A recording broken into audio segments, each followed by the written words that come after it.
Hello and welcome everyone. It's June 15th, 2022, and we're here in ActInf Livestream number 46.1. Welcome, and mute the stream if you have in the backgrounds. Thank you. Welcome to the Active Inference Lab. We are a participatory online lab that is communicating, learning, and practicing applied active inference. You can find us at some of the links on this slide. This is a recorded and an archived and transcribed and edited and published live stream. So please provide feedback so we can improve our work. All backgrounds and perspectives are welcome, and we'll be following good video etiquette for live streams. Head over to activeinference.org to learn more about live streams and a lot of the other projects that are happening in the lab. So we're here in ActInf Stream 46.1, and we're in our second discussion of the paper Active Inference Models Do Not Contradict Folk Psychology by Ryan Smith, Maxwell Ramstead, and Alex Kiefer. And we're going to go, I expect, in many fun and interesting directions today. So thanks everybody who's joined the panel live, and also for those who are watching live, thanks for adding your comments in the live chat. We'll begin with some introductions, and then I believe that will introduce many interesting areas we can continue from there. So we can start by just introducing ourselves and then passing it to someone else who has not yet spoken, and we'll close with the authors who are here. So I'm Daniel. I'm a researcher in California, and the .0 was very interesting with Jakob and Dean and Ryan, and it raised many questions that I was excited to discuss today. Just to provide one would be perhaps the relationship between formalisms of any kind and natural language and just regular concepts that people have. How do we draw the connection or evaluate connections that are drawn there? And I'll pass to Ali.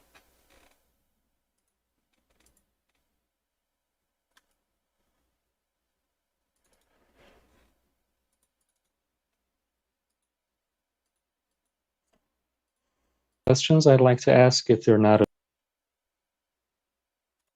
Oh, sorry, Ali. Wait. Sorry. Just the audio is set up a little bit differently.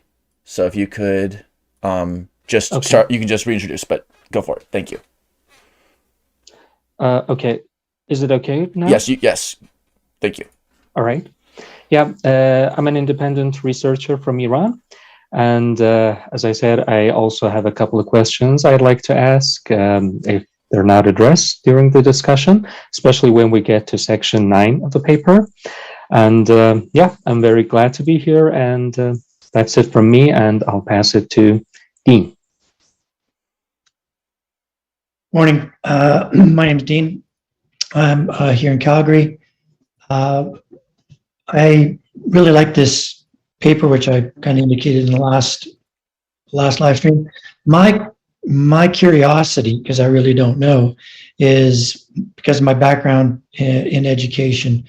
When I'm looking at that sort of qualification, quantification piece, and I'm thinking about the desires as something that we can see as 0.1 and 0.9 as a distribution, I've often thought of some of my previous conversations around things like Likert scales. And so I know this paper doesn't address those things specifically, but the idea of being able to translate into sort of a numeric form has always been interesting to me. And that's something that maybe today, or maybe in the 0.2, we can think about the implications of that. And I'll pass it to David.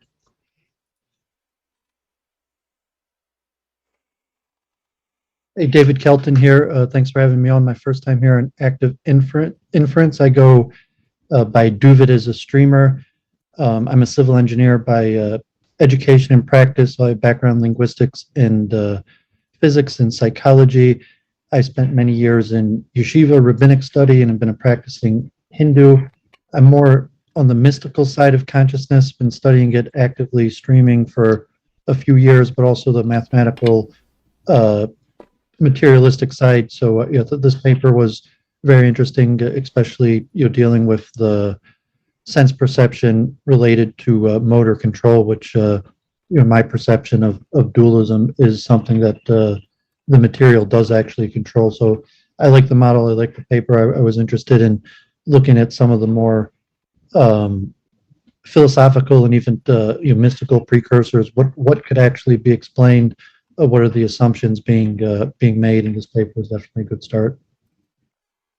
Thank you, David, and to Alex. So feel free to give any introduction and then provide any context on what brought about the paper from your perspective. Yeah, thanks. So I'm Alex Kiefer. I'm one of the authors on the paper. I'm affiliated with Monash University and Jakob Hovi's Cognition and Philosophy Lab there, and I currently also my main sort of gig is at Versus Research Labs in LA. So we've been doing some really interesting research there that plugs into active inference, among other things. So as far as context for the paper, so this is this issue of how and whether active inference and theories in the vicinity like predictive processing and all that, how those things map onto folk psychology. It's something I've been interested in for a long time. Before I spoke to Ryan and then Maxwell about this paper, and I won't try to give Ryan's side of the backstory, but basically he was, I think, planning on drafting something along these lines for independently. We got in touch through Carl Friston, I think, and it was pointed out that I was drafting something on the same thing, and then I ended up just hopping on board to work on certain sections and to sort of help carry through the argument. So that's a little bit of background. Awesome. What sections, we can look at the roadmap, did you work on? Or also if you have any thoughts on this overall structure of like what sections did you include and why did you order them in that way? Yeah, I mean, I guess, I mean, really we share credit for all of it. Like it's, there isn't anything, we contributed to the whole paper. But the sections that I leaned more on maybe, and that I contributed more to, were the thing about quantifying the motivational force of desires, section 7. And then we also had a bunch of back and forth about the last few sections, the free energy principle and direction of fit. Yeah, so, I mean, Ryan, being first author, definitely did a lot of the writing. So, but those are the sections that I had more to do with directly. Awesome. And then just one more question, Alex, and then we can go back to our open list of topics. What would you characterize the big question of the paper as? What do you think would bring somebody to this paper because they were wondering X? Yeah, I mean, so I think it's pretty clear in this case, right? Fortunately, it's pretty easy. It's just the question is whether the active inference formalism, particularly a certain strain of that, the sort of discrete decision model flavor of active inference is consistent with or compatible with folk psychology and the BDI model in particular. Great. Okay. And then also, what would you characterize the BDI model as? And then we'll open up for more questions. But just to get some of the prerequisites, and you're right that it is great that it is clear. Many papers have much more esoteric big questions, and this one is very like down the middle. Yeah. One thing I liked about working with Ryan is that he sort of wanted to just make the title of the paper a declarative like sentence that says, "This is what we're claiming," and I really like that. I want to try to follow that in some of my own work. But the BDI model, I don't think I have a whole lot to add here either. It's just the idea, fundamentally, that beliefs and desires interact to form intentions, and that's I guess maybe also that that's a legitimate way to explain behavior for some class of systems, intelligent systems, people, agents. All right. Awesome. So, Ali, Dean, or Duvid, if you have any questions you'd like to raise at this time, otherwise we'll go into one of these pieces we've raised. Yes, Duvid. It just, I'd never heard of Hilton or the folk psychology BDM model. Is that a prominent model you purposely chose, or could this be fill in for basically any non-scientific or introspective or even dualist model for consciousness, or is it specific this Hilton model? And are you claiming that it fails as a materialistic model? Yeah, so I think part of the reason we referred to the BDI model was just be to sort of bracket, for the purposes of the paper, although I'm happy to discuss it here, a lot of questions that might arise about folk psychology and what exactly is meant by that. So if we just say we're talking about the idea that beliefs and desires interact to form intentions, then that's a clear target. And then, of course, there are many different conceptions of maybe there are many different folk psychologies and views on in that vicinity. But like, I guess, yeah, the BDI models is sort of maybe supposed to be like an essence that you can distill from many of those different perspectives. Now, maybe that's not true. We can talk about whether the BDI model is really common to different conceptions of folk psychology. Because I have to think about that. I kind of assume that it is. I'm curious about the materialism dualism issue. I don't see, I guess, directly how it plays into things at this level of description, because I guess we're not claiming necessarily that beliefs and desires are material or not at this stage. But anyway, happy to get into that. Yeah, feel free to unpack that, David. Yeah, I mean, just classically, obviously people have had minds for, as long as human existence. Maybe if you believe in Julian Jaynes and evolution, that there was an origin to a consciousness in the mind at some point. But historically, most of the Western tradition up till a few hundred years ago believed that these things originated from a non-material source. Whether it's soul, however you want to explain it, but as the controller from the Greek model of the soul, ethos, logos, pathos, or any model that so beliefs and desires that would be the controller that would be decisive in these cognitive functions don't arise from the material.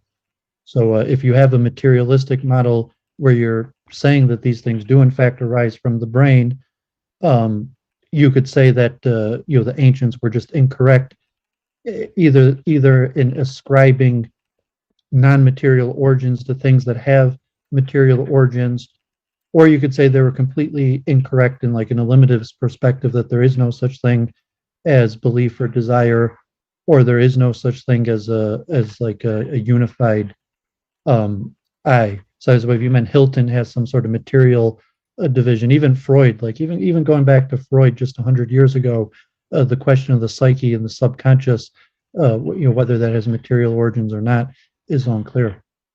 Right. Yeah. So I guess my perspective on this, I'm sort of a methodological materialist about these things. Like, I think that you can, insofar as, so in terms of like the scope of this kind of explanation that we discussed in this paper, and active inference in general works with, I think anything that you can explain about the causes of intelligent behavior, I think you can probably put a material gloss on that. But I'm not really committed to the claim that you can explain everything about people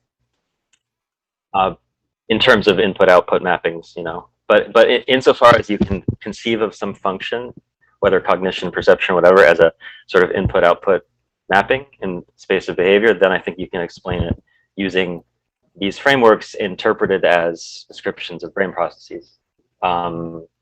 So it's interesting that you kind of contrast, or that you suggest that maybe there's an argument for eliminativism if you were thinking of mental states as having a root or a source in something non-material, maybe then if you reject that idea, then you'd be prone to eliminativism. But so I'm very much, so coming back to the idea, I'm starting from a sort of methodological materialist standpoint, but I'm definitely not an eliminativist. I actually, the one thing I wanted to get into today is I really don't understand, I don't understand how eliminativism is a tenable position with respect to folk psychology if you're a materialist.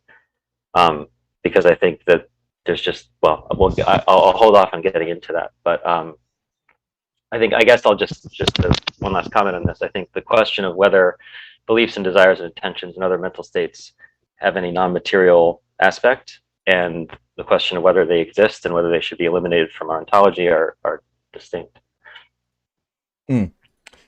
Thank you. I think this is a fine place. We'll have a lot of time to explore other avenues, but it would be awesome if you could describe eliminativism. And also, there was a quote in your paper where it says, if the worry is founded that there's a tension between active inference and folk psychology, specifically the BDI model, it could be taken either to imply that active inference models are implausible because reasons, or if and to the extent that the models are successful, to imply that desire should be eliminated from scientific theories of psychology. So what is eliminativism, and how did you interact with that topic? Right. So eliminativism is, as we're using it here, is, and I think this is the mainstream sense, is just a view. Well, I guess, okay, the most general version of the view with respect to anything is just that thing should be sort of eliminated from serious discourse or serious theory, maybe scientific theory. And I mean, the idea that the churchlands have in defending eliminativism about folk psychology is that it's like a failed theory. So the basic idea is, if, you know, theories, I suppose, survive on the basis of their predictive and explanatory power and some other criteria, you know, theoretical virtues, the ability to evolve and explain new anomalies, apparent anomalies that crop up. So the churchlands basically think that folk psychology has failed this test. So the theory of folk psychology has been falsified, and we should just move on. And that's I would say, you know, to be sort of precise, that's a version of eliminativism applied to mental states. But that's the view that we're really talking about here. Okay. Yes, David, please.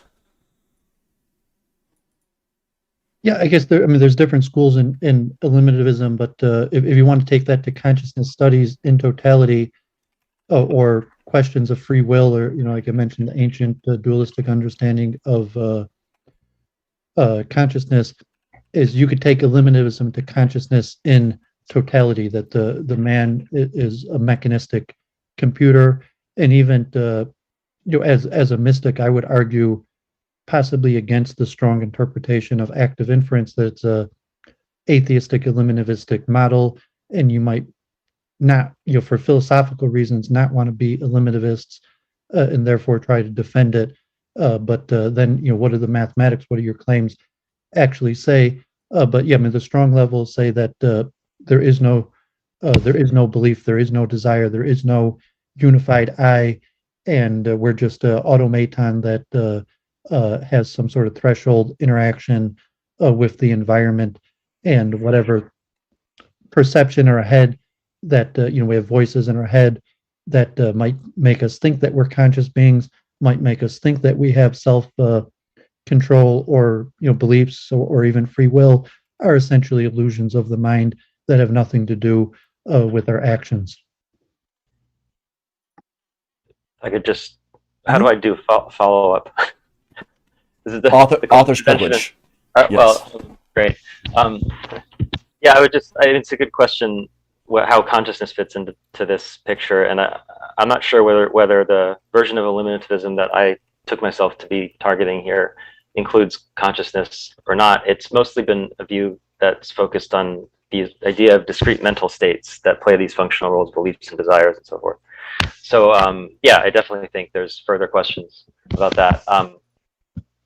And I can see, yeah, I can see how you might interpret active inference, not just active inference, but almost any mainstream sort of, you know, theory in like neuropsychology in that vein as implying a form of eliminativism if you think that these mental states are, by definition, not material or not entirely material. But again, I'm happy to get into that further. Yes, the idea that any kind of modeling, by making it specific, is approaching or on the road or slippery slope or already reached the point of eliminating the need for appeals outside of that description. It's also possible to consider that an entire category error and say, we're describing brain processes, which is, I believe, what you said earlier, and no description of a sunset is the territory of the sunset. Math is not the territory, as we hear often. And so how can one be eliminativist about a process with any kind of description?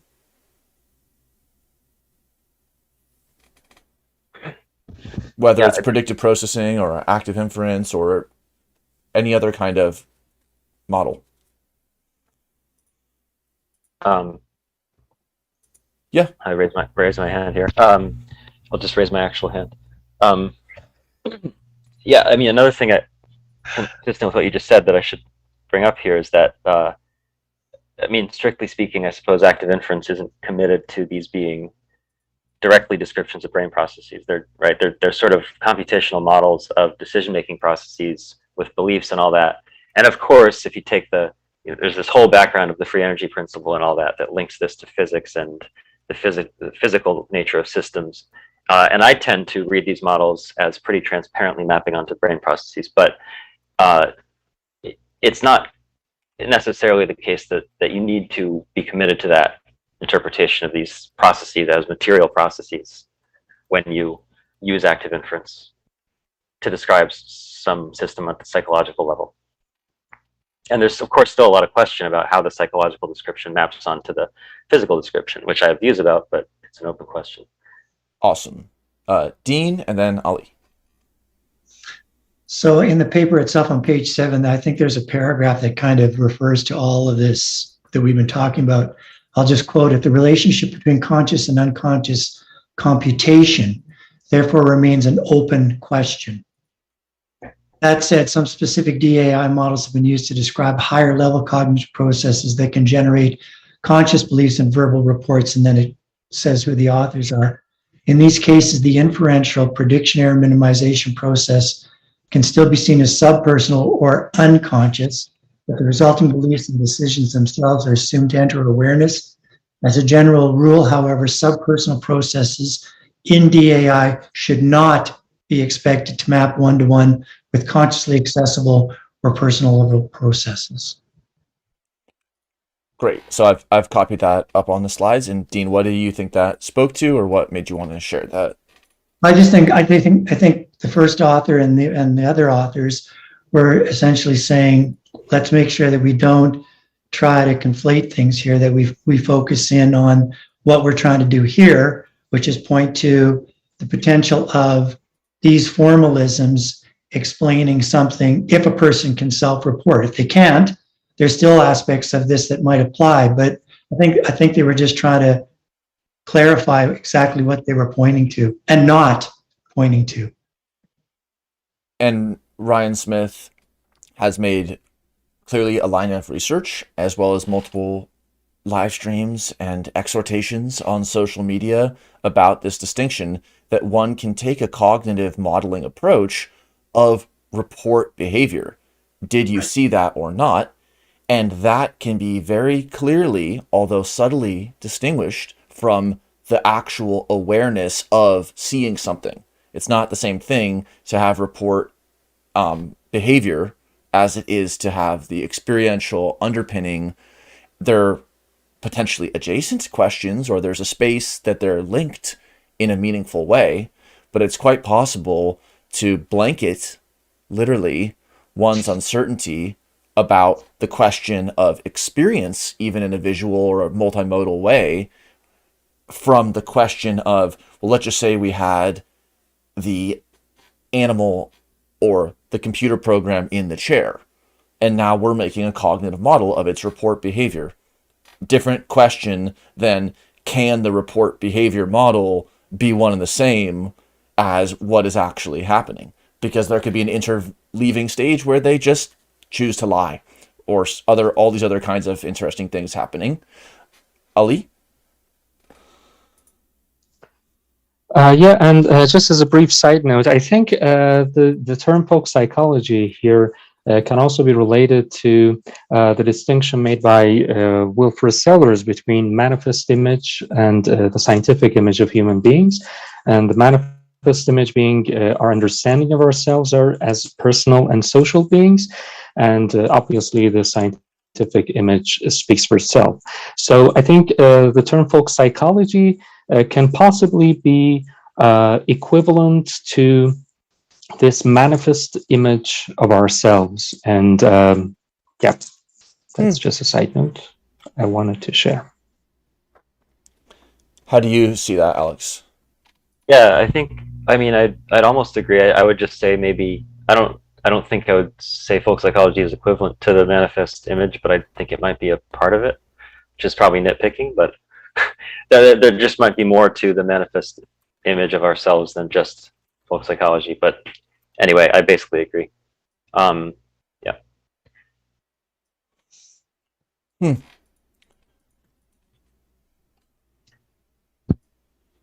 Yes. The question, yeah, Dean, anything you want to bring here? No.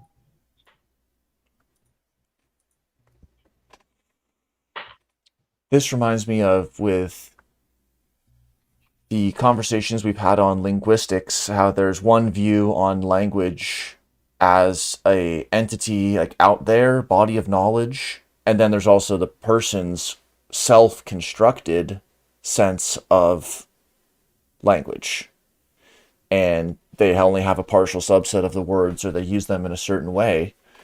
And there's an analogous distinction where there's folk psychology, the academic field of, versus people's inner sense, and how do people generate their inner sense of manifest image, if that's appropriate, and how can that be connected and mapped to, again, any descriptive model or disciplinary or transdisciplinary model. Alex, and then do it. Yeah, so I really should take the opportunity to say that my conception of how folk psychology works is like thoroughly Sellarsian. It's like, I think he got it exactly right. So basically, and it's been a long time since I tried to recite this, but basically just the idea that there's sort of verbal behavior, right, that people enact and engage in, that we end up sort of associating with other things that are going on internally, and that through this sort of process, we end up sort of inadvertently in the course of evolutionary history at some point. There's this whole Sellarsian myth about this stuff, but basically the idea is that folk psychology sort of arises, and introspection and things like that. And I may be putting a bit more into Sellars than he actually says right now. Again, it's been a while, but basically the idea that introspection and our sense of self-awareness and stuff like that sort of could have developed out of first outward behavior, right? And then we sort of become sensitive to correlations among these outward signals, and that develops sort of an inner sense in that way. So, but the idea, the fundamental idea that's relevant to this discussion, this paper, I think, is that folk psychology is just the name for this sort of thing that naturally developed in the course of human history. I gotta say, of course, there isn't just one folk psychology, right? For one thing, people speak different languages, but I do think the piece of it that I think is is pretty safe to say is true, or I think, and that we meant to capture, or this was my take on why we were using the BDI model, is that, I mean, pretty much anyone, this isn't entirely true, there are different, dialects and things, but basically, if you want to understand why somebody did something, you can say, oh, they believed X and they wanted Y, right? And they intended Z. And that's the level at which I mean to sort of endorse folk psychology, is just, I don't see how that sort of psychological, and I gotta say, it's not, for me, my motivation for sort of wanting to defend folk psychology isn't really anything to do with introspection or consciousness. It's just, we obviously use these terms to explain behavior, and we do it very successfully. And so I don't think it could be the case that these terms fail to carry information about the states that people are in. So, this is why I don't quite get the eliminativist argument. Anyway, that's gone a bit far afield from where we started. David, and then anyone else. Yeah, well, I think as a spiritualist, the eliminativist argument is saying that's the natural conclusion of what you're saying, and you're drawing from the dualistic tradition when you use these terminologies. So, say that all of the thousands of years of Western tradition that believed in the soul, and then you want to borrow the terminology from a materialistic point of view, it may not be accurate and follow the evidence. And think, Jerry Fodor and the modular mind, or Benjamin Liebert's experiments, that what is active inference actually saying? It's a threshold that is reached that causes activity in, like Liebert's famous experiments, where the threshold is reached and it could be measured in the brain before the called the active conscious part of the person recognizes it. And if it was like a modular mind, that you have multiple conflicting parts of the person that could have beliefs and motivation, but what we would call the the module of the mind that creates the narrative for us is only one of those, and that's just what's active to the person. So when I interact with myself, or you interact with another person through language, you only have access to that one part of the brain that creates a narrative. But said the Liebert's experiments, and few more recent experiences demonstrated that that's not likely the part that controls action, and active inference didn't exist then.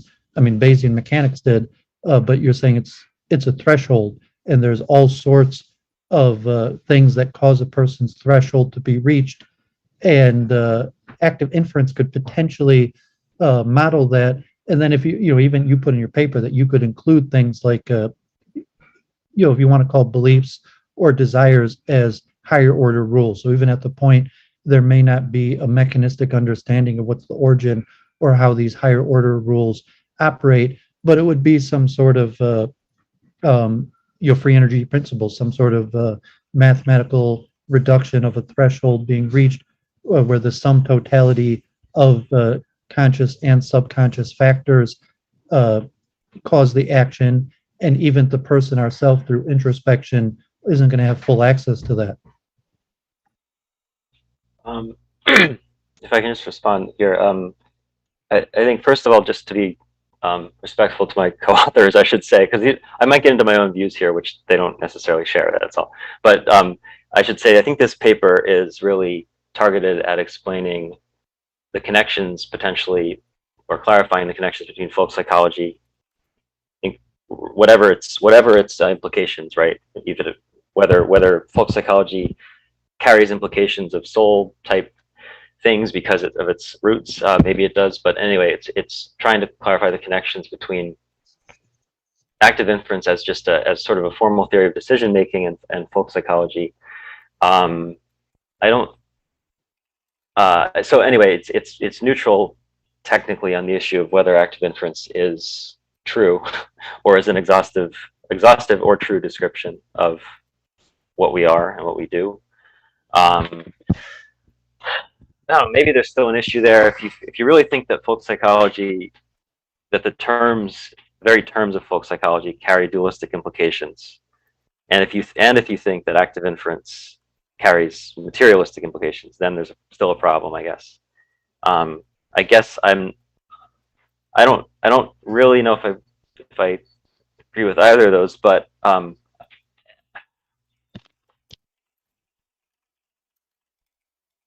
yeah, I mean, I don't, I guess I don't see how the I don't see how active inference as such implies anything one way or the other about whether there are non-material origins to behavior. I guess, okay, I can see. Let me try this. See if I can.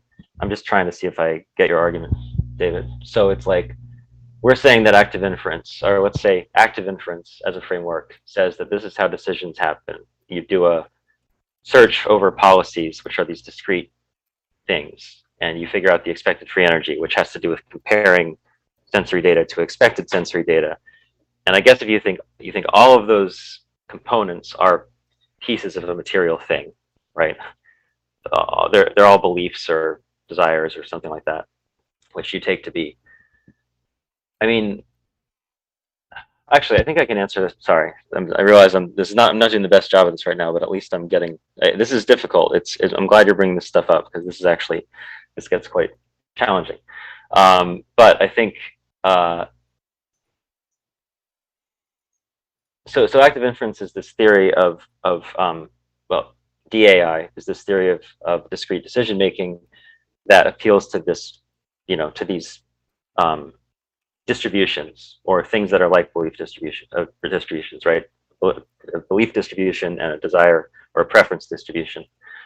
I don't think it says anything about where the preference distribution comes from, and in particular, I don't think it says that it doesn't come from the soul, or or some deeper thing.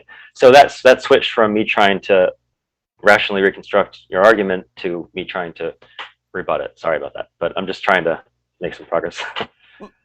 Let me try to walk through some of these steps, because I agree it's an important distinction. So the focus of the paper, the regime of attention of the paper, very clearly written to remain on a line, because there's many open threads related to, for example, different cultural folk psychologies, various folk psychology models, various metaphysical claims. The paper was focused on identifying one possible area of incompatibility, which would be the relationship between the BDI model entities, the nodes in the BDI graph, and assignment of terms for specific parts of the ActInf formalism, and identifying that we'll come back to. Now, then, as has been pointed out today, one could ask, if folk psychology carries a dualist implication, in the sense of there being material and non-material types of things, whether implicitly or axiomatically or historically, but if folk psychology has a dualist implication and active inference carries a purely materialist implication, implicitly or explicitly, then there could be another battlefront of tension, which would not be based around mapping the nodes in the BDI model to the nodes or the formalisms in the ActInf formalism, which is like a theory ontology map question. But this would actually be a metaphysical incompatibility. And then, Alex, you walked through some steps that said, if active inference is a framework that says this is going to be a model of how decisions happen, there's a search over discrete policies, there's the calculation of variational free energy and or expected free energy, and then you added as part of a material thing, then it is going to be incompatible with anything immaterial. However, one could also simply say, ActInf is a descriptive framework saying, here's how I will model how decisions happen. As a search over discrete policies and as the calculation of FE, then there might be 1, 2, 3, 4 kinds of things in the universe, or it could be anything.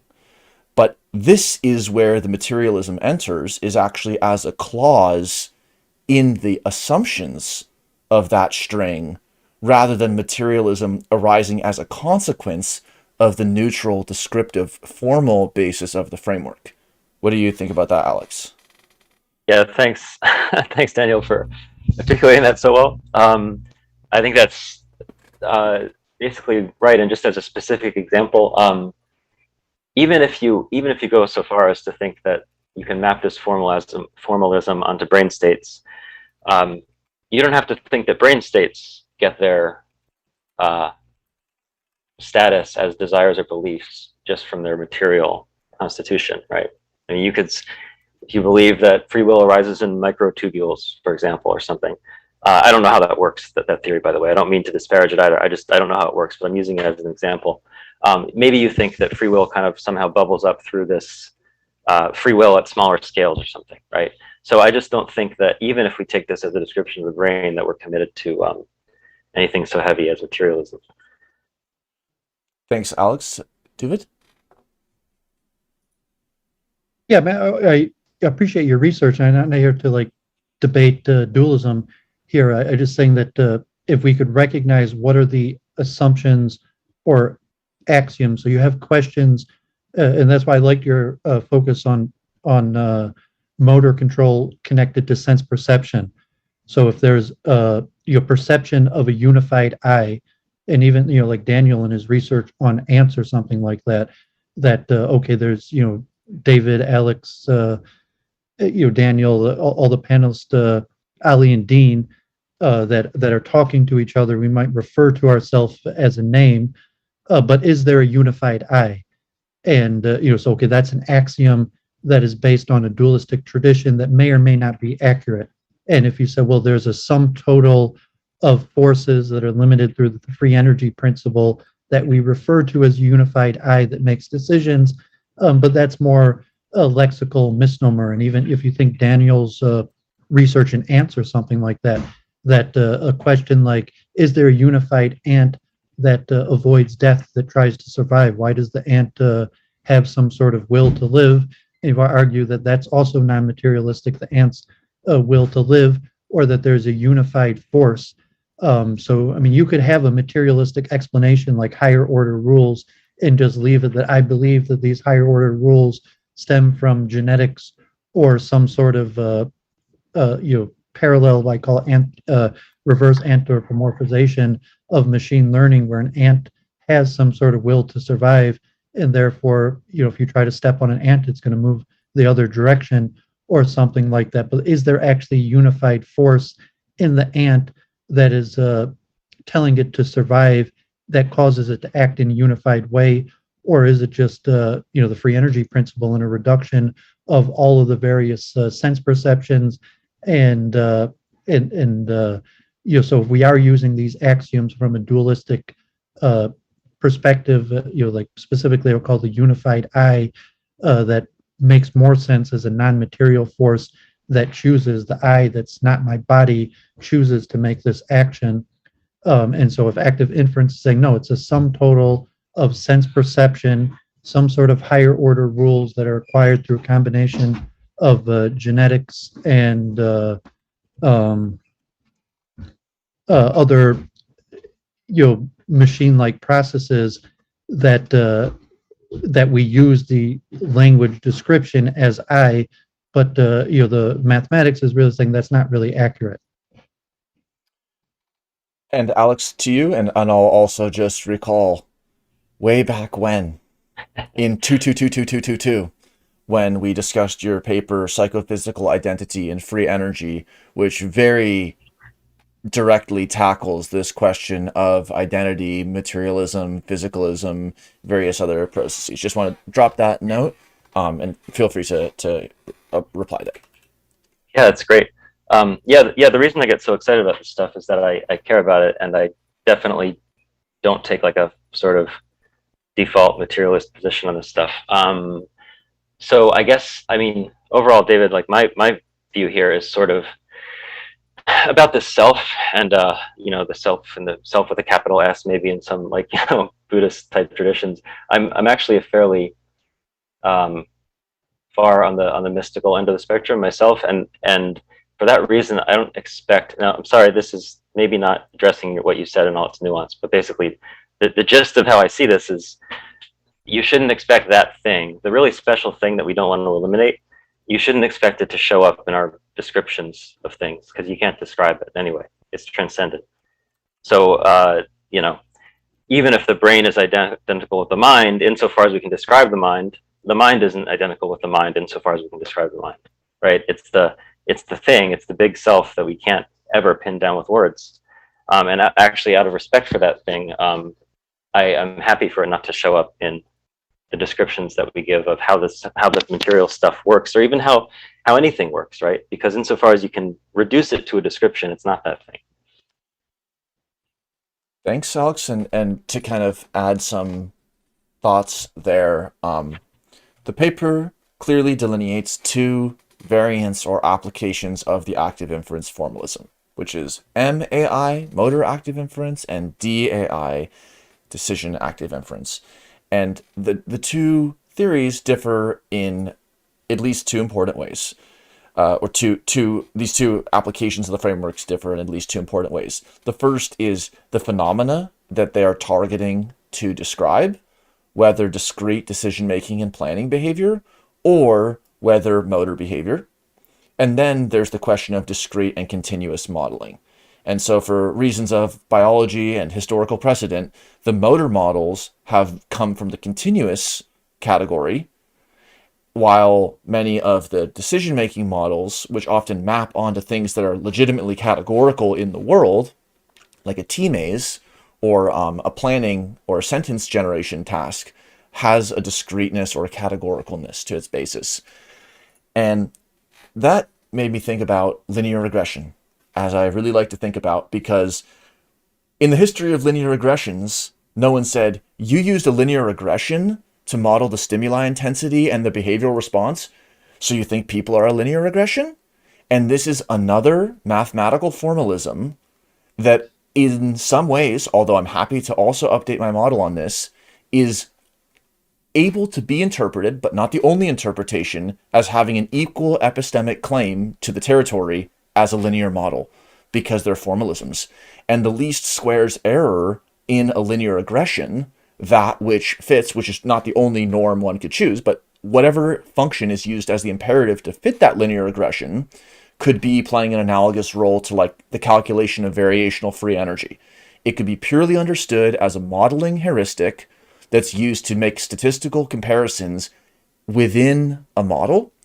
And then also the linear regression framework can be used to make discrete decisions like breakpoint regression, where you can contrast two different alternative models.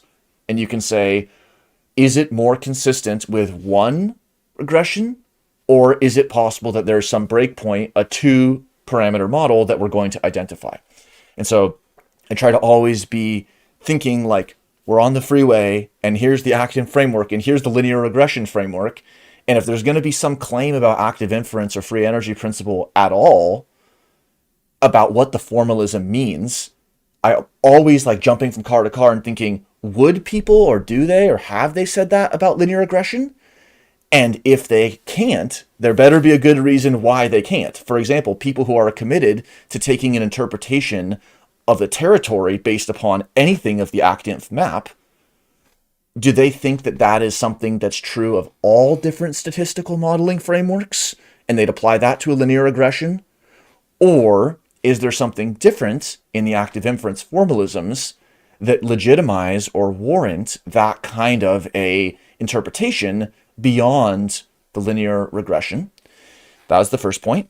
And then the second point was about, Alex very beautifully said, with like not expecting the transcendent and that which cannot be named, or however we want to think about that space, to appear in the immanent and in the specific realizations.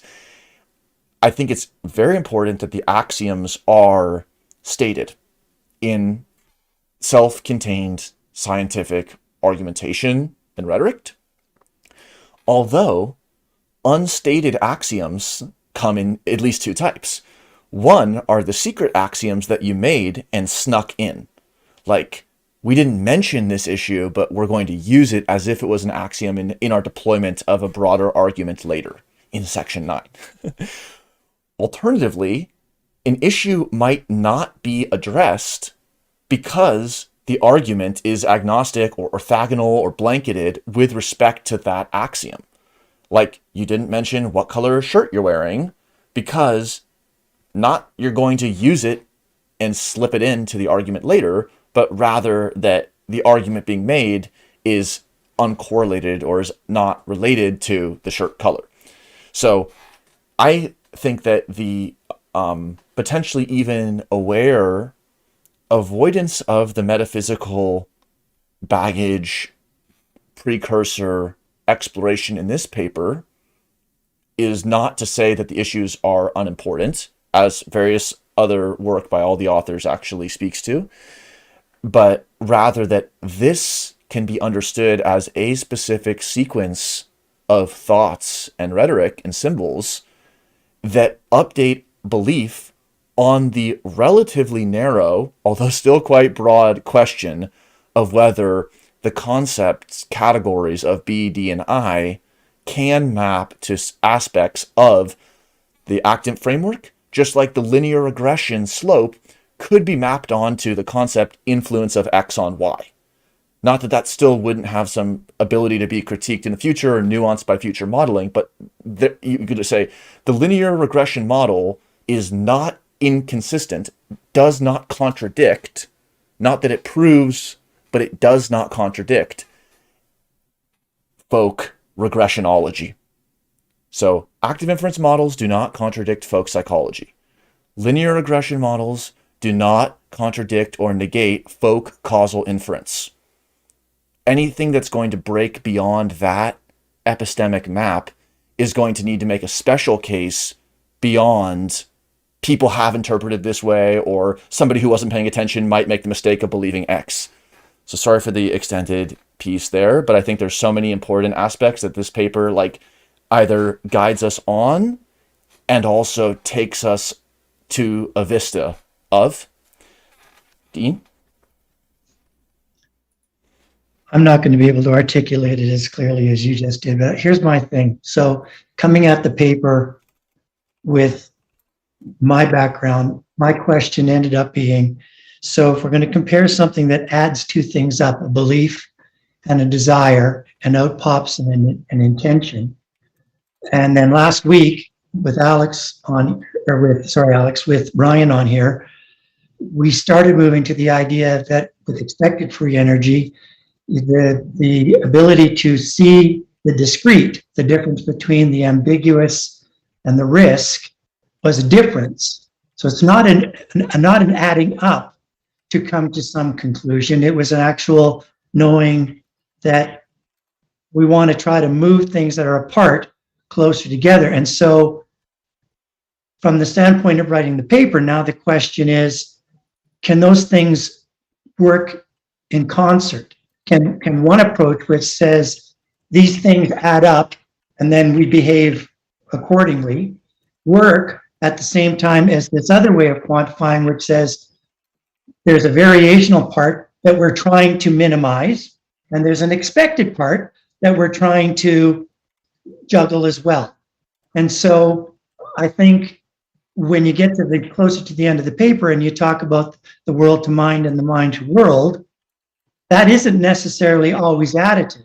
That's still a differential, but I don't think you, as writers of this paper, disqualified what's going on with we can add these two things together and this is what pops out. All I think, and it's said throughout the paper many times, is under these particular types of sins, the difference seems to also determine what degree of desire or belief or I can't say doxacity, might pertain to that expected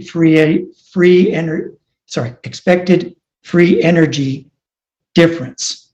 So again, that's not as eloquent as Daniel or you can describe it, but from somebody who's way down here and just trying to make sure that in my own head, that image right there that's up there, where suddenly the circumstances have changed and I've gone to a desire that says, well, I can't change gravity, so I'm going to make the biggest crater I possibly can instead of the outcome which I'd like, which is to continue to exist. Maybe my identity now is how big a hole in the earth I can make. So that's a difference as opposed to an adding up. Thanks, Alex. Feel free to respond, and also we'll look at expected free energy and the simulation. It'll be great to explore those. Yeah, cool. Yeah, so I think I got the point about halfway through. I'm seeing where you're getting at. It's interesting. So I think, I mean, my first answer was, well, okay, if we shouldn't think of belief plus desire equals intention as literally involving a sum. You know, since I've been doing a lot of writing code lately as for work, and I would think of it as like, well, we define the sum operator for belief and desire as just the thing that active inference does, right? Essentially, right? Basically, belief plus desire means take the KL divergence. But a more informative answer is, I mean, if you want to think of it as a mathematical type operation, like a sum or a difference, I think you're right, Dean, that it's much more like a difference. It's much more like intention equals desire minus belief, right? So it's like you have your model of the world, you see what the difference is between the belief and between your model currently. Sorry, you have your model of what you want the world to be like, rather. You see what the difference is between that and your model of what the world is like, and that gives you the expected free energy. But I know you said we get to this in a second, Daniel, but I think you could pretty much literally see this in the expected free energy in the KL term there, right? So yeah, so you could expand that. So Q, the divergence between Q and P, you can write this out in a way that's, you know, where you're subtracting one entropy from another, basically, and so you can see it as literally a difference. So if you want to map it onto the difference concept, then it's pretty straightforward. And that's one feature of the logarithm function as a modeling heuristic, not metaphysical truth, that division is a division of different terms, like their ratio, is related to the subtraction of the log of the ratio. So there's various reasons why like log likelihoods are used, and it's also a core function that's deployed in the KL divergence as well as entropy terms.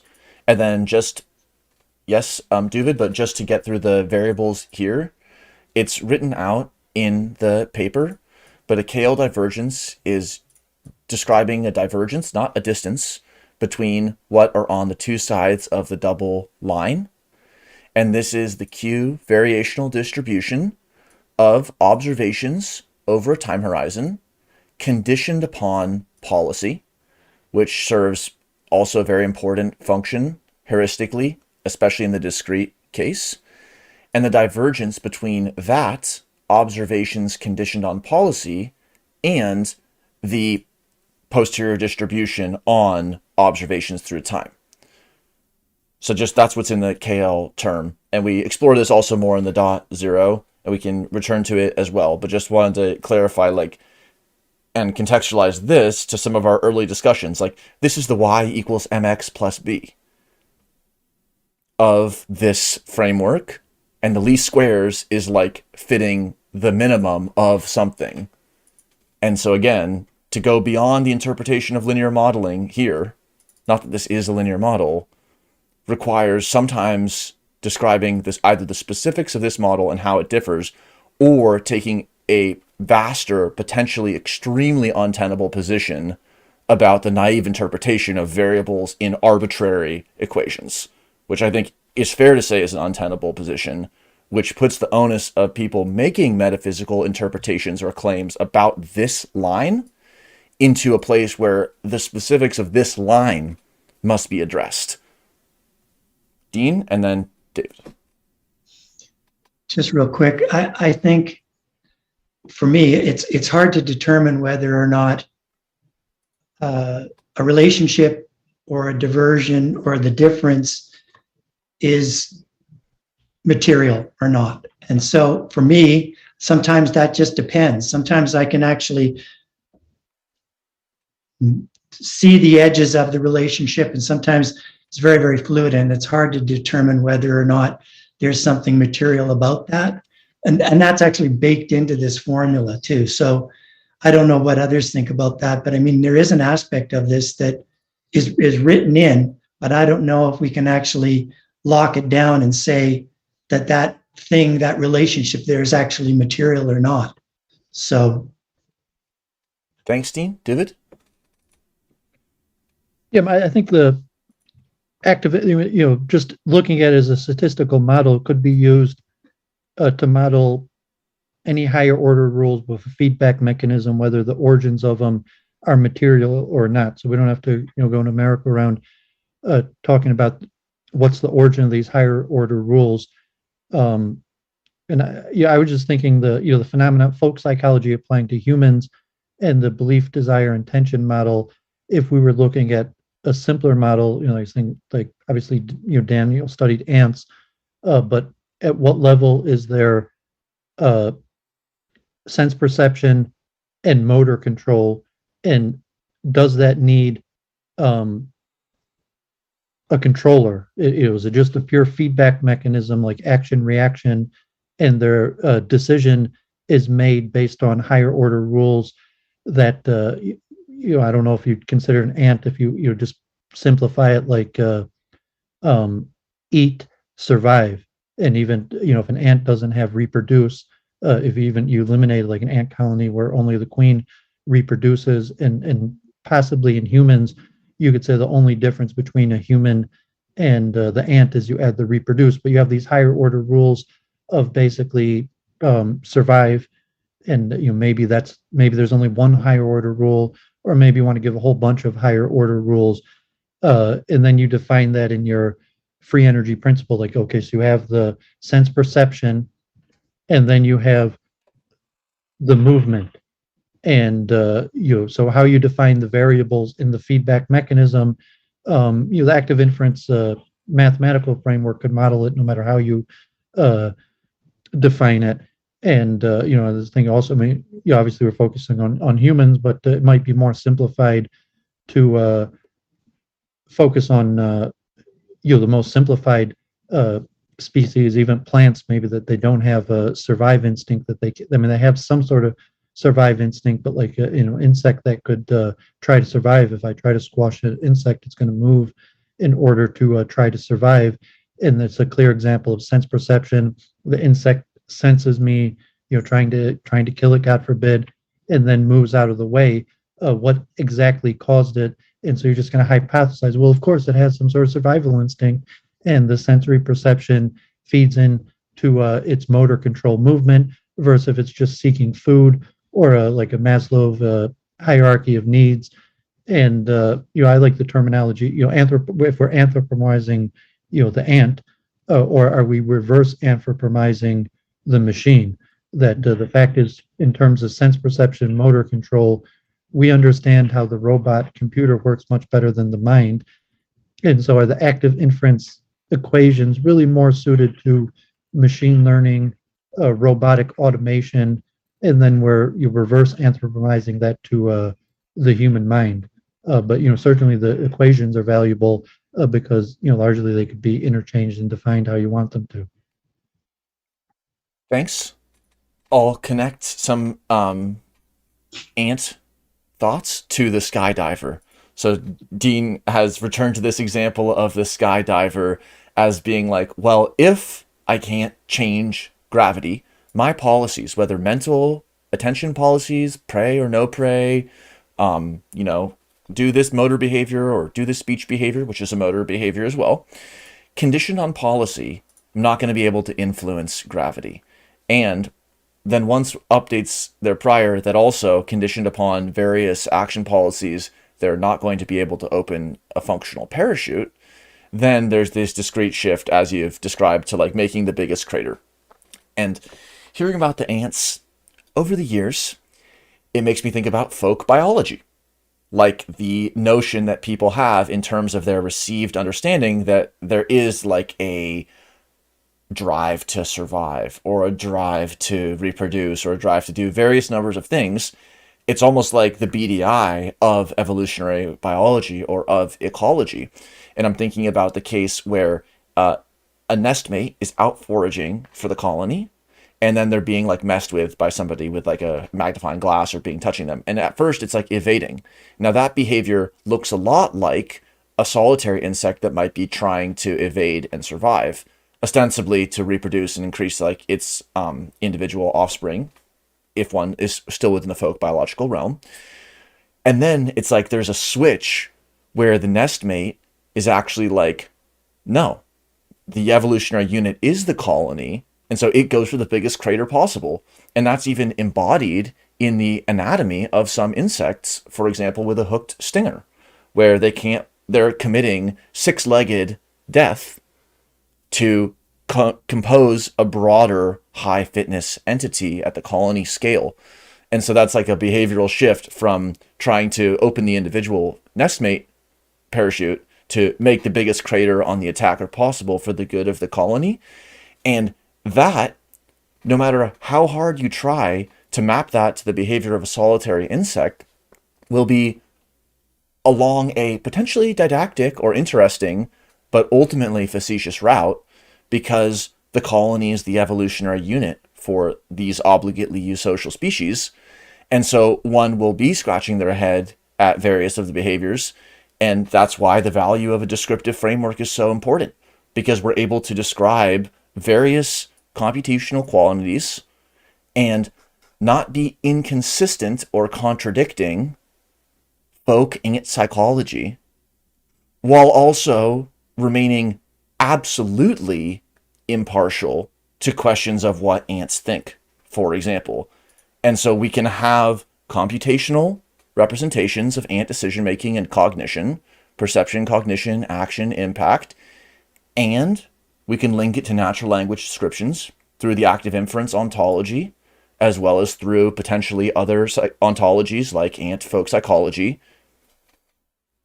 And we can take that yes and other people can add other yes ands if they want, but they're going to have to take a different tack to uncouple the relationship between these computational quantities and try to interject a wedge and say, no, it does contradict folk psychology. That's a different argument than that relationship is in violating some other third belief system that I'm bringing to the table. So hope that addresses some of it. And thanks, Blue, for your questions in the chat there. Ali, would you like to raise anything or take us to a question or area that you want to focus on? One more thing about this discussion is bringing Persis semiotics into table. I think, the active inference actually, I believe, is a kind of iconic symbol as opposed to index, because you see in Persis semiotics, for index, we need to necessarily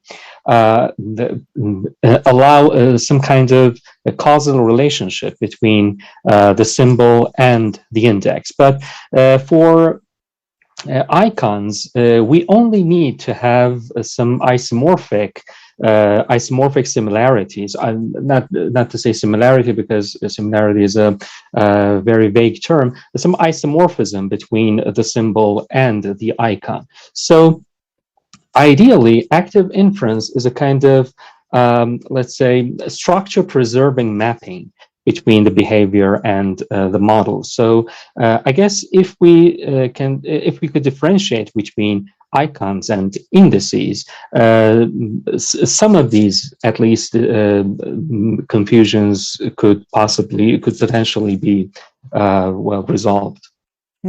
So icons and indices of process semiotics. Thanks for sharing that, and it connects to some of the discussions we've had on process ontologies as well. Alex?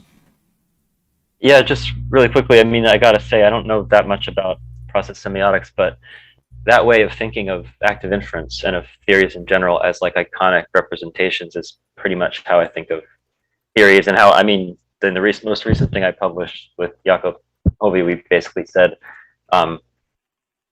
that you can think of scientific theories as relating to the world by a process, not process, a relation of sort of structural similarity, isomorphism being the sort of the limit case. So I agree with that, and I think it kind of comes right back to a lot of what we discussed. Like I'm as I get older, I start to think that maybe there's something to the essential indexical idea that like I has a special role to play. The letter capital I in English. But other than that, I think things pretty much function descriptively, and I think description functions via isomorphism or similarity. So I totally agree. Awesome. That reminds me of the book Anthem by Rand, where the word I is not included in the linguistics, and then the end of the book, not, spoiler alert, the word I is rediscovered. And so it's kind of an allegory that traces some of these questions about the potentially special role of the bodily identity. But it's very interesting that these frameworks actually are engaging, or with this augmented perspective, for example, that Ali has raised, that these theories can be seen as already having been engaged in a discourse that people might not expect. Like, predictive processing is what the brain is doing. Do you agree or deny? What's the evidence for predictive processing being active in the brain versus not active in the brain? Is this neural signal recording that we made more consistent with a predictive or a non-predictive model? It takes that meso range of what the system is doing, and it partitions it, as we heard also from Ryan previously, into like, well, predictive processing can't be invalidated, nor can linear regression framework, nor can active inference framework. Any specific model is now engaged in a specific model evidence comparison. And then one can choose what kind of model comparisons they want to make, knowing that they're not going to be able to exhaustively consider all possible cognitive architectures, but also any invalidation or relative model fit or adequacy amongst different models at this specific level are speaking only rhetorically to the truth or the validity or the adequacy of the higher level inviolable framework. There's a lot there to explore. David? Yeah, maybe we could tie this back to the eliminativism in the anthropomorphisms. If you ascribe an I to the computer, you say that's a logical fallacy of anthropomorphism because there is no I; it's just following code. Or even to the ant, if mammals maybe, but insects communicate. If an ant sends pheromones, and you want to anthropomorphize an I to the ant, that like the ant is saying, I want to communicate with my fellow ants for a purpose, and it's like, no, that's anthropomorphism, logical fallacy. The ant is just following genetic code. And then you say, well, really, for humans also, that we're morphizing the mind, and that there is no I related to unified I related to the me. That even right now, that I am communicating with you fine gentlemen, but that's a misnomer, and in terms that it's just me following my predictive coding, and that just for the purpose of language, I'm referring it to as I talking to you, but that's just like a computer sending code to another computer, or an ant sending pheromones, or whatever method of communication it uses, and that's just the language and lexicon that we use. Yeah, it's a dialogue that has played out in not only Gödel Escher Bach, but many college dorm rooms, many late night sessions. One participant or perspective believes that they have, for example, the ability to choose and have agency, and the other disregards that position. Or one believes that there's something and there's a divergence in their perspective. I think this is just the heart of the map territory debate in the distributed cognitive setting, as all cognitive systems ultimately are. Even what is called individual behavior is just referring to collective behavior at another scale. For example, one person can say, this conversation can be modeled using active inference, or this conversation can be modeled using predictive processing, just like it could be constructed with a linear regression or family of linear regressions. And somebody else could say, this conversation is nothing but linear regressions, nothing but predictive processing, nothing but active inference. Someone might believe that. And if they believe that, it would be true that that is their perspective. I don't know if that would make it true, but they would be stepping into a territory that the person who remains with both feet in instrumentalism, I'm choosing to model it this way, or I'm testing a portfolio of different models around how we could model our difference in perspective. Maybe one can say that they have been too timid and they haven't actually engaged in the real question, which is what's really happening, not with how you're modeling it. But that's a whole nother debate. Alex, and then do it. Yeah, I just think, I mean, this might tie into the stuff in section 9 that maybe we'll get to. We don't have to jump to it. I'm just saying. Basically, I agree. You could raise these questions for any of these systems: people, machines, ants, protons, whatever. And I think there's an argument to be made that there's not a clear place to draw the line there, but it could go either way with respect to all of those, right? I think you could be anthropomorphizing in all of those cases or none of them. It's not easy I don't think it's easy to draw a line somewhere along the sort of evolutionary continuum or anything like that to say, although there's an argument about temporal depth of generative models that's interesting that we've touched on in a couple of papers here and there. But, I think the cool thing about active inference and the free energy principle stuff is that it applies across scales. So I think that, to me, that means that you're faced with a similar problem at whatever scale you consider it. I just got to throw out there, I'm probably going to have to leave around 12:30 Eastern, so I'll say that now so that I can just abruptly close my window. 12:30. So we're in the summary of main argument, section 9. So, Alex, what is the main argument?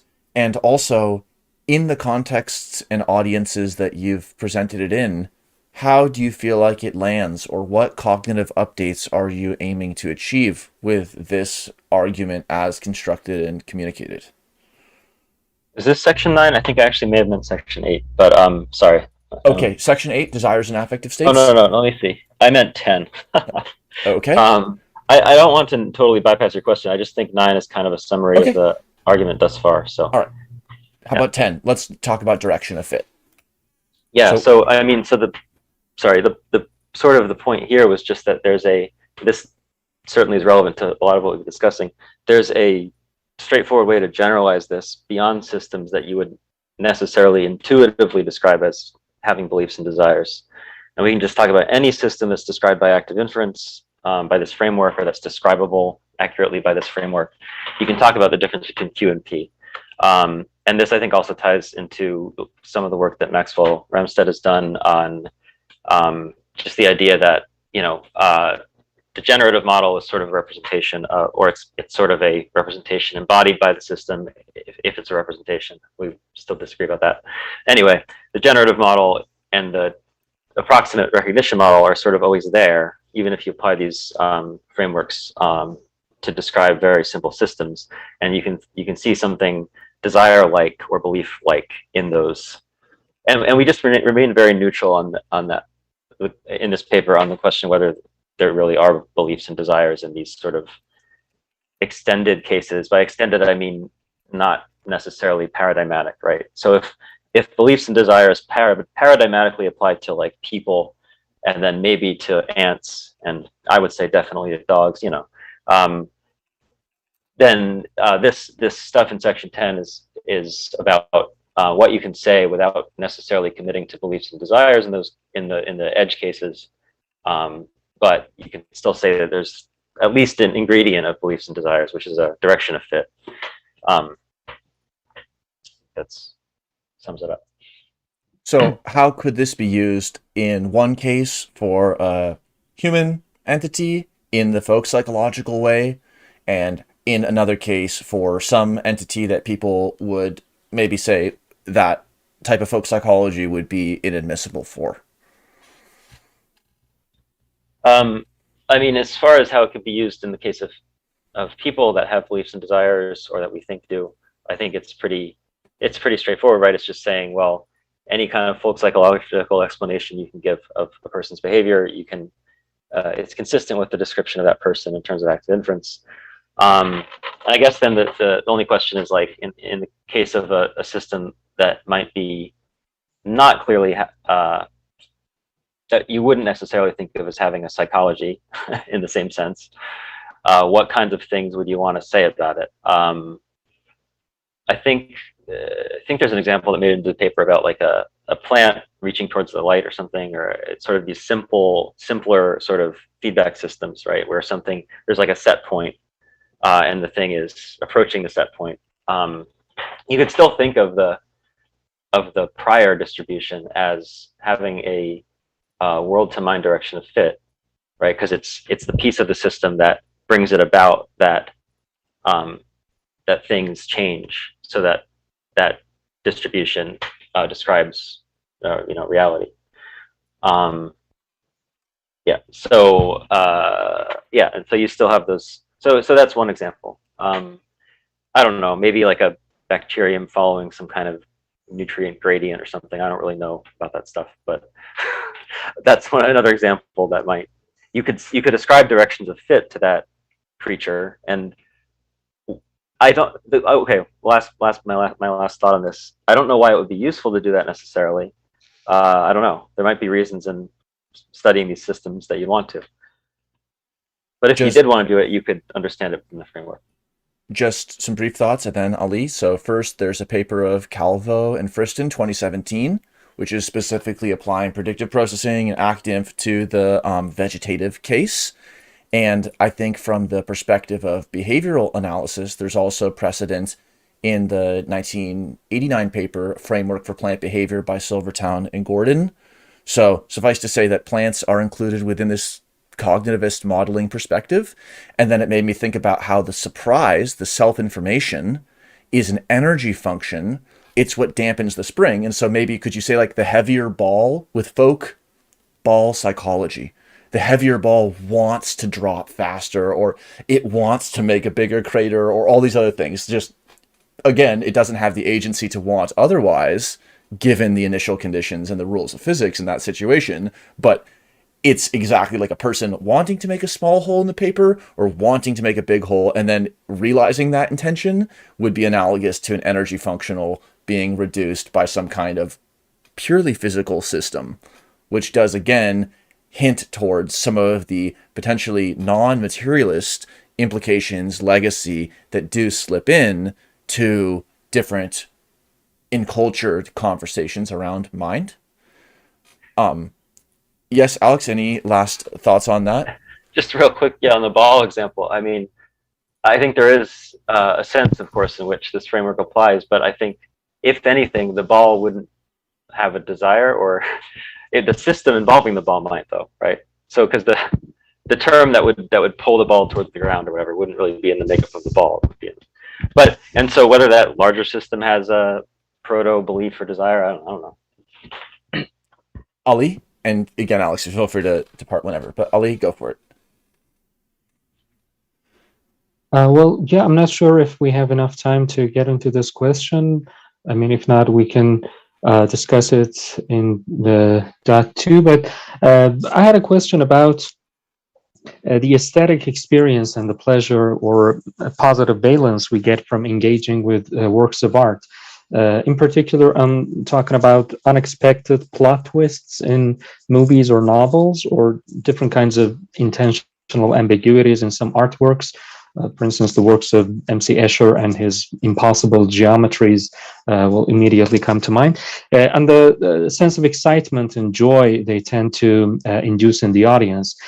In fact, playing around with these kinds of defamiliarizations, as literary critics like to call them, seems to be more of a rule than an exception in any creative endeavor. On the other hand, outside the safety of the world of arts, we generally don't like to be encountered with too much unexpectedness, as we've seen. So I wonder whether or how these kinds of aesthetic reactions can be integrated within the formalism of active inference. Are they special cases of information-seeking drives, or there's a whole other story going on here? Alex, go for this, and then thanks again for your time here. Yeah. I'll check out after this. Thank you so much. I love these discussions. I knew it would be an interesting crowd, interesting topics. I gotta say, I don't know much about what you just asked about, Ellie, but I love this topic. I actually come from a background in aesthetics as well, I should say. But anyway, I know there's a lot of work on this. So I know that under the banner of predictive processing, there's a whole lot of work in aesthetics these days on, I think, suggesting something very similar to what you're saying, that there's clearly a relationship here between surprisal and unexpectedness and predictions and the joy that we get out of, and other emotions that we get out of artworks. And I would love to know more about this. I haven't had time to look into it, but I think Daniel's put this was also a predictive processing type paper with a incredible title: "Move Me, Astonish Me, Delight My Eyes and Brain," and then enter the subtitle, sequel title. Perhaps in the dot 2, let's sketch this out. Let's look at the formalisms and let's do some mappings. So someone said, I believe that Mondrian is an amazing painter, and I want to go to a space where I do see beautiful art, and I want to have this kind of experience, or something like that. But let's explore that in the dot 2 with some of the BDIs and the aesthetics of encultured experiences. Thank you, Alex. Yeah, sure. If I could just really quickly, I think that the challenge there is going to be that sometimes prediction error is fine and sometimes it's not. And we need to figure out, right? There's probably some complicated way of saying what the difference is between those cases. But that's as far as my intuition goes. Yeah, I'd love to discuss it. Awesome. Thanks again. Thanks. See you later. Thank you all. Bye-bye. Great. Dean? Yeah, I just wanted to kind of jump on that point that Ali was making. I think that I just want to make sure I got the right section of the paper here. Sorry, the free energy principle and the direction of fit. Yeah, sort of to tag on what Ali and Alex were saying, there's a statement here that says, holding the value of the observation constant in this equation, F decreases as the approximate posterior distribution Q of the state approaches the true posterior. The QS term, therefore, has a straightforwardly belief-like mind-to-world direction of fit, in that its value changes to accommodate new observations. I think that the Escher and the Mondrian, and every time I go to a sporting event, my openness, my accommodation to what is perceived as an uncertain outcome is the thing that draws my attention. And I think Daniel's point of let's map that out. Let's see how long some people are able to hold that ambiguity space and not necessarily see it as a risk, is both immaterial until it materializes, and is a process that I think a lot of people want to go through, because there's something to that isn't just attention. It isn't just information seeking, but it may also satiate certain desires. So I think that is a point to mapping that we should maybe spend a little bit of time on, because I don't know that when you open a space up for something to eventually happen, you're imposing what the final material form should take. You're simply leaving something open in the hopes that something interesting, i.e. an Escher painting, might end up being in the next room. I mean, this is what happens when I go to museums in Spain. I'm not looking to find the particular Dali. I'm looking to go into that space and be surprised. So I wonder how that actually does map out using these formalisms. Yes, it reminds me of when in the dot zero, Ryan described like the different reasons and the different nuancing the types of information seeking. That's very relevant. I'm navigating through this museum to reduce my uncertainty about where that one piece that I came to see is, the target-driven epistemic foraging, from a more general, like, I don't know what is in that other room. That is going to influence my probability of moving room to room. And certainly with the eye saccading, that is how we maintain a visual field that appears to have roughly equal resolution via our generative model of vision and ocular motor saccading to regions of maximal information, distinctly uncoupled from only what regions are most rewarding, though people's gaze does tend to linger in certain regions that might be perceived as rewarding.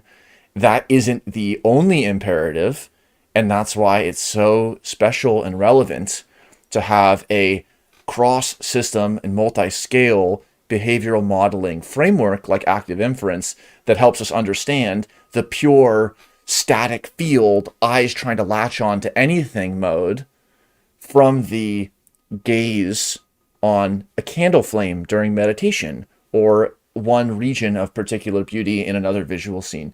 Dean? Yeah, just real quick. And I think that also, Ali, thank you. You raised semiotics, and I'm a Peirce fan. So there's a huge piece of that involved in this as well, as to what is the signal. That very much, there's a slide in here that we didn't get to, but when the ice cream cone is looking off into the distance at that ice cream truck, where do we place that in the foreground or in the background?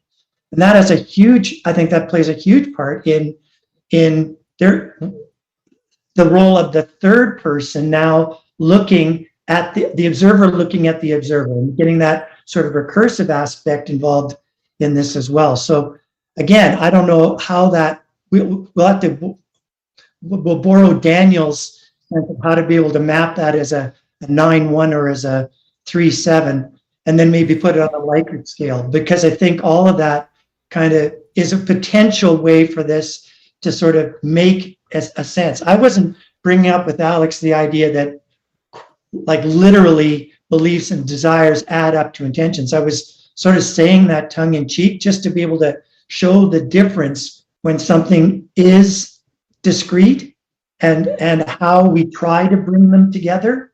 And this observer of an observer thing, although it's not, I don't think it's Alex's and the other two authors' primary goal here, but I do think they lower the bar in terms of bringing some of the more folk aspects of this into the formalism aspects.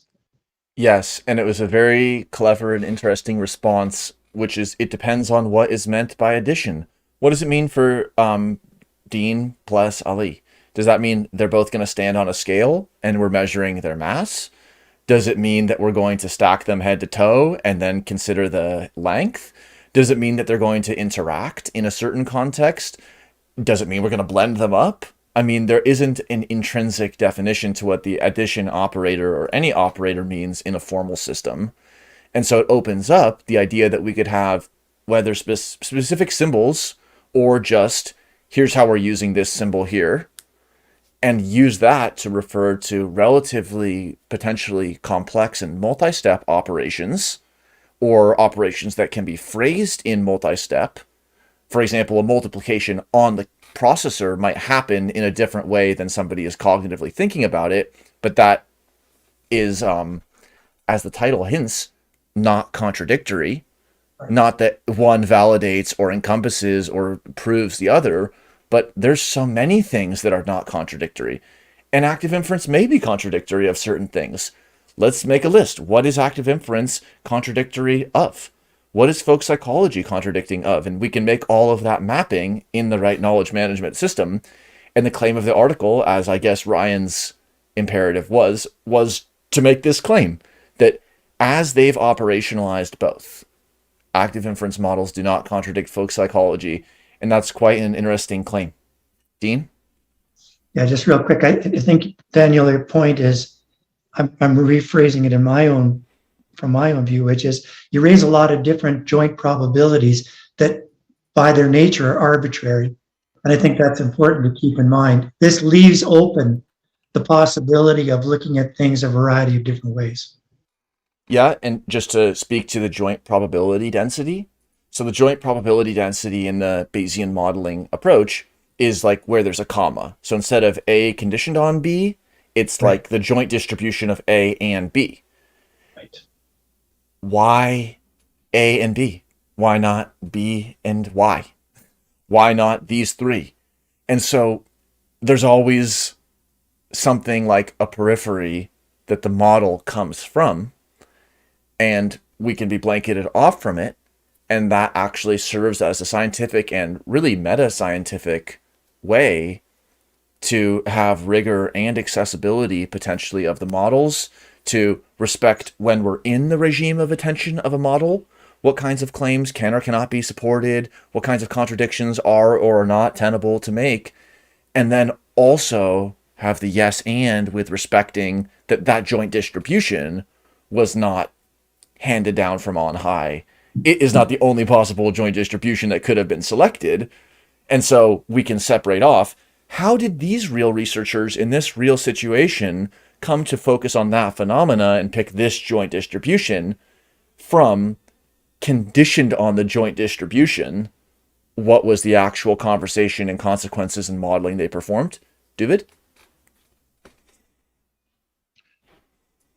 Yeah, it's all fascinating. I guess I had two separate points I wanted to express, and they might be more general because it's my first time on the stream than, I mean, it's related to this paper, but specific to active inference in general and the interdisciplinary studies.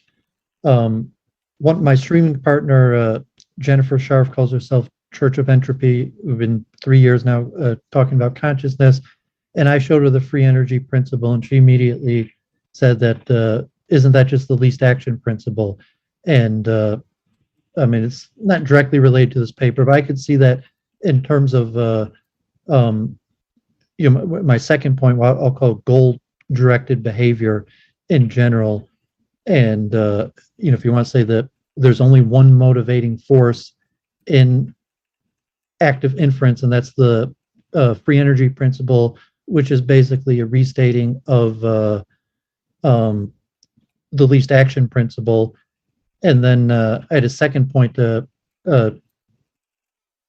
went, last week in Metro Detroit. They had the International Automation Conference, and they had the latest in robotic arms and technology for manufacture.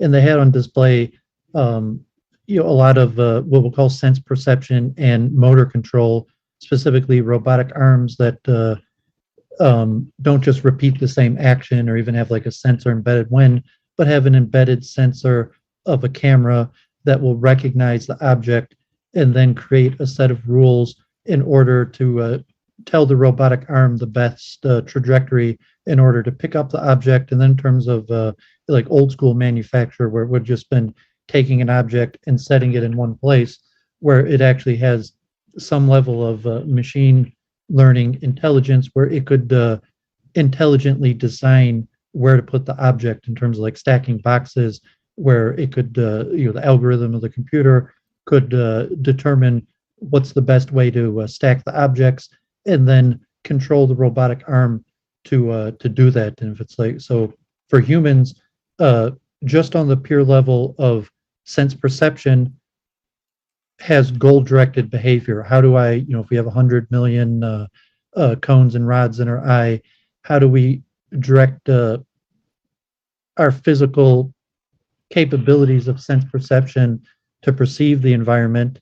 And saying that could be modeled by these equations, and we'll call it, the free energy principle, least action principle, and then the decision making that the goal directed behavior, like the automation computer, it has to have a goal code in order to act, and so it could action reaction sense perception, feedback mechanism in order to action, and then the equation are describing goal-directed behavior. And that's why I'm a fan of the active inference model, because as a dualist, I mean, as a scientist, I could, let's describe these in purely materialistic things, and we don't have to get too much into the theology or what's the origin of these higher order rules, even if you want to assume that all higher order rules are material in origin. But I think the equations in general could model it no matter what their origin is, and it's just a good framework to understand all these theories, the goal-directed behavior at all aspects, and then to put on the last spin on it, like the Maslow's hierarchy of needs, in like what is belief, desire, and that I would have introspection or education that would give me morals, ethics, that okay, like my body, like I put the pithy in the expression, the eye see, the heart desires, the mind plots, and the limb carry out. That I have the capability that my eyes see, my heart desires, but my mind stops me and says that's wrong. And even though my sense perception saw it and my desires told me that I should do it, somehow there's this higher order principle of the mind that tells me that's wrong and I'm not going to do it. And there's that control factor before the limbs carry out. Thank you. I'll just make some short points and then we can just close off with what we're excited to explore in the dot 2. I really just appreciate what a lot of people shared, and I think over these discussions and the years, we're finding some clarities around where are different implications and consequences, what is entering into active inference as a field and a filter, and what is coming out of it, what's happening on the playground. And so there's just a lot to explore. Then Livestream 45, just in the last few weeks, and not to rehearse outside of this paper regime of attention, but the free energy principle, as it's rehearsed in that paper, is establishing the particular partition, that's Markov blanketing off the figure from the ground, the thing which is able to undergo repeated measurements in the quantum sense from the thing that is not that thing. That's the particular partition with the sensory, active, internal, external partition, the autonomous states, the blanket states, from sparse coupling, unpacking the implications in terms of Bayesian inference. In other words, seeing the flow of those states as doing something that is/can be modeled as Bayesian inference, and then finally understanding paths in terms of a principle of least action, which has been starting to be explored from at least the early path formalizations of active inference years ago. And I think in the last 2 weeks to 2 years, taking a new view on that through a lot of the work on geometry and analysis by Dalton, Maxwell, and other collaborators. So indeed, this path formalization is very relevant, and the principle of least action, which isn't the principle of least motion, it's not the laziest thing, it's not the one that always works, it's none of those things, but it's a framework for analyzing behavior. And with that, what would people be excited to explore next week? Or what would be something that they didn't have uncertainty or a motivational drive to explore before today, but it has come onto their horizon through this discussion?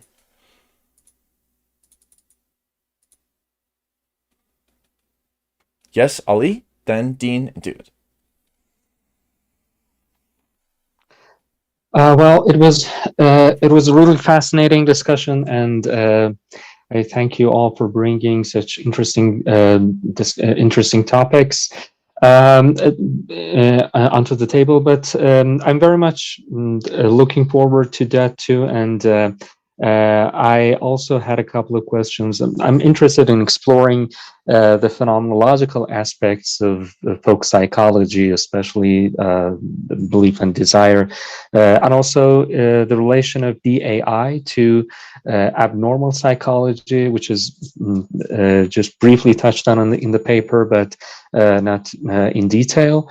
And yeah, I hope the next session will be at least as fascinating as this one. Thank you, Ali. Dean? I already said what I'm hoping we can look at it as a point too, but I'll just add this. I think it's really interesting that the term active inference, and I'll just say in this calendar year alone, we've had a couple of papers that have started typing active inference. We've had outside the skull or extended active inference, and now we've got this DAI and MAI. And I think there's probably going to be more. And so depending on how many authors are available next week, I might be asking them a little bit about that too. Like, does that seem like a natural rollout when you have these scale-free ideas, that you need these scale-friendly qualifiers just so that it continues to make sense? Thank you, David, and then I'll make a point on that, Dean. Yep, and because this is my first time, so I had a lot of general stuff on active inference in general, and I try to stick straight to this paper. I think it'd be interesting to cover more. I asked the question, has active inference even explained one qualia? And there's actually a model here in the equations. Could we describe a single process, a single sense perception to decision making, and so like the human model to a simpler life form, or even say that is in essence the automation, like the machine learning algorithms for robotic arms, is that in essence using these same active inference computers? I spoke to Brock online, who I guess is an entrepreneur thinking like real estate, but is it, what would the application of this be to not autonomous cars are more complicated, but like something, the most simplified version, which is probably robotic sensors and controlled movement based on machine learning. That and then said, could we try to explain a single qualia in terms of what happens when I sense something and make some sort of movement, and then like I was talking, what would all of the axioms necessary to, in terms of the higher order rules or goal-oriented behavior, if they're not beliefs, desires, intentions, what are they and how are they modeled into the equation? What happens when I perceive something and that's translated into action? What axioms do we have to put into the model to make it work, as opposed to or in comparison to the robotic arm that's coded for that does that? Thank you to all those returning in first time, and our second Applied Active Inference Symposium, which is going to be in July 2022, is on robotics. So we can absolutely address a lot of the applications and also adjacencies. And the sense that I got, maybe just thinking of that robotic case, is like a little wind-up toy on a table. We want to build it. And this discussion, because of how it is constituted and enacted, is helping us understand not just all of the implications that go into that wind-up toy, but exploring a lot of the consequences of the wind-up toy. And then there's people saying, but wasn't the table constructed, and wouldn't a different table have resulted in a different wind-up toy behavior? And who placed it on the table? And why are tables designed that way? And isn't table just like a functional consequence of anything being put on it? And what are we doing here? How did we decide on that? How should we decide the next wind-up toy? And it just takes it in so many amazing places. So thanks to everybody in the chat and joining live, and of course to the authors for the paper. See you in 46.2. Thank you, gents. Bye.